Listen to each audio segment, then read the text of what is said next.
ابن ابی الحدید معتزلی نے اپنے مقدمہ نہج البلاغہ میں لکھا کہ حضرت عمر نے یہ اعلان کیا تھا کہ اگر مسجد میں علی موجود ہوں تو خبردار کوئی فتویٰ نہ دے، وہ ذلیل ہو جائے گا۔ علی کی موجودگی میں اگر فتویٰ دیا تو اس کے معنی فتویٰ اور شریعت جو علی سمجھتے تھے، یہ بات حضرت عمر بھی جانتے تھے۔ خلافت کے ہر ادوار میں علی کی حیثیت ایک بڑے عالم کی تھی، جیسا کہ ابھی آپ نے بھی فرمایا، آپ نے بھی فرمایا، مون صاحب نے بھی فرمایا۔ تو ان چیزوں کو ہمیں بار بار بیان کرنا چاہیے۔ تو اب علی کو بھی عالمین کا ہونا چاہیے۔ تو اب اگر مولا کائنات کہہ دیا تو اس میں کون سے شرک ہو گیا، کون سی مصیبت آفت آ گئی؟ اب مولا کے معنی ولی ہیں، بے شک۔ اب ولی کے معنی اگر 18 معنی ہیں تو 18 معنی میں سے 17 معنی رد ہو جائیں گے، اس لیے کہ اللہ خود اپنے کو ولی کہہ رہا ہے، میں ولی، رسول ولی، اور وہ تیسرا ولی ہے جو رکوع میں زکوٰۃ دے رہا ہے۔ تو اللہ جب ولی ہے تو اب 17 معنی ولی کے نہیں ہوں گے، ایک ہی معنی ہوں گے۔ جو اللہ کے لیے ولی ہوگا وہی رسول کے لیے ولی معنی ہوں گے اور وہی علی کے لیے ہوں گے۔ تو اگر عالمین کا رب اللہ ہے، عالمین کے نبی رسول ہیں، تو پھر ولی بھی عالمین کے لیے ہے کہ وہ عالمین کی باتیں بتائے۔ اور یہ دعوت صرف حضرت علی نے کیا ہے کہ سلونی، مجھ سے پوچھو، میں ازل سے ابد تک کی باتیں بتاؤں، میں زمین کے راستوں کی طرح آسمان کے راستوں سے واقف ہوں، اور جو میں بتا سکتا ہوں اس سے پہلے کہ میں تم میں نہ رہوں پوچھ لو۔ ایسی دعوت تو کسی نے نہیں دی۔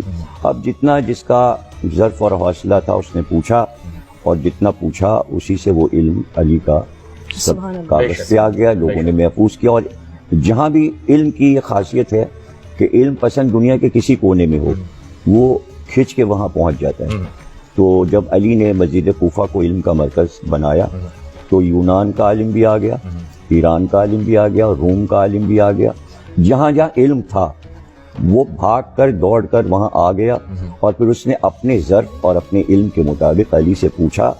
اور آج وہ علم اتنا ہے کہ اب آپ کو دیکھیں کہ نہج البلاغہ کو 23 جلدوں میں شرح کے ساتھ ابن ابی الحدید معتزلی نے 200 250 جلدیں علی کی سوانح حیات پر عربی فارسی میں لکھ دی گئی ہیں۔ بے شک۔ یعنی میری تو الماری اوپر سے نیچے تک جو ہے نا کمرہ بھرا ہوا ہے، مولا علی، مولا علی۔ علامہ صاحب، یعنی میں نے ایک پورشن صرف نہج البلاغہ کا بنایا ہے، ایک پورشن صرف ولایت علی کا بنایا ہے، ایک علی کا سوانح حیات کا بنایا ہے، ایک علی کے علم کا بنایا ہے۔ صرف آپ وہ کتب خانہ کمرہ میرا دیکھ لیں جو علی سے بھرا ہوا ہے۔ اور دنیا کے کتب خانے، یعنی میں دنیا کے ہر بڑے کتب خانے میں گیا ہوں، کانگریس لائبریری واشنگٹن گیا، ہالینڈ کے، جرمنی کے، فرانس کے، لندن کے بڑے کتب خانے، آپ یقین کریں صرف میں کہتا تھا علی، تو لائبریرین جو مقرر ہے انڈیا آفس لائبریری میں، بہت بڑی لائبریری ہے، وہ بس کہتا تھا اور وہ چیز لا کے میز پہ رکھ دے۔ وہ کہتے تھے 2 منٹ میں کتاب آتی ہے، وہ چاہے کسی منزل پر ہو وہ جناب آ جاتی ہے۔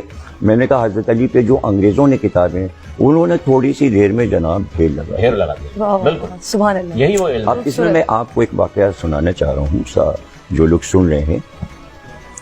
ایک عیسائی عالم ہے، اس کا نام ہے جارج جورداق۔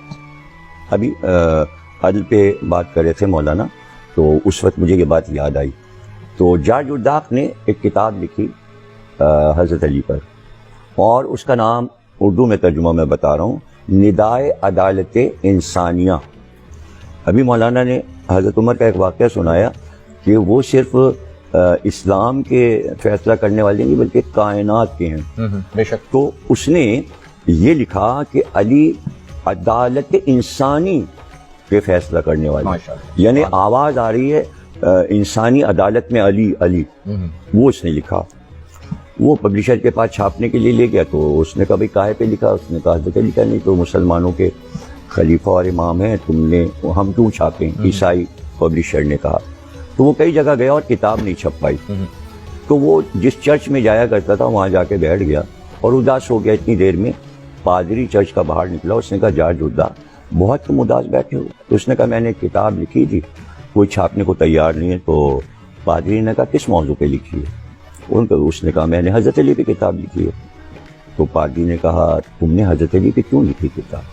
اس نے کہا میں نے جب کتابیں دیکھی تو میں نے دیکھا کہ عیسائیوں پر علی کے کچھ احسانات ہیں، میں نے اس احسان کو اتارنے کے لیے علی پر کتاب لکھی ہے۔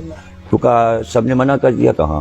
وہ اندر گیا اور کچھ پیسے لے کے آیا اور اس نے کہا بھائی یہ چرچ کے پیسے ہیں، اس سے تم کتاب چھاپ لو، جب تمہاری کتاب بک جائے تو تم چرچ کے پیسے واپس کر دینا، لیکن کتاب چھاپو گے۔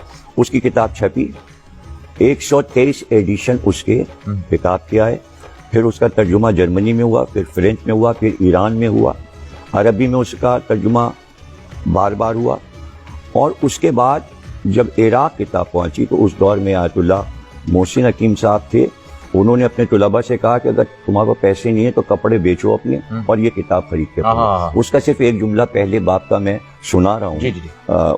باپ شروع کرتا ہے، وہ کہتا ہے، ایسے وہ بڑے انوکھے انداز سے ہر باپ کو شروع کرتا ہے، پہلے باپ کو شروع کرتا ہے، کہتا ہے کیا تم نے دنیا میں کوئی ایسا حاکم بھی دیکھا کہ رات کو وہ نہیں سویا جب تک اسے یہ یقین نہیں آ گیا کہ ہمارے پورے ملک میں کوئی بھوکا نہیں سویا؟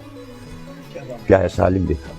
اس طرح وہ شروع کرتے ہیں۔ تو اس کتاب کو بھی اگر آپ پڑھیں اور غیر اقوام میں جو کچھ مولا علی کے بارے میں کہا اس کو پڑھیں، اور ان چیزوں کو عام کرنے کی ضرورت ہے کہ علم سے اکبر الہ آبادی جو کہ جسٹس تھے اور جج تھے الہ آباد کے، وہ کہا کرتے تھے کہ بھائی تعلیم ہو ہی نہیں سکتی، اس لیے کہ تعلیم کا دل علی ہے۔ جب آپ تعلیم لکھیں گے بیچ میں علی لکھا ہے، اے این لام یہ میم، اے اور میم کے بیچ میں علی لکھا ہے، تو جہاں آپ تعلیم لکھیں گے بیچ میں علی، تو وہ کہتے تھے کہ تعلیم کا دل علی ہے، علی کے بغیر علم نہیں۔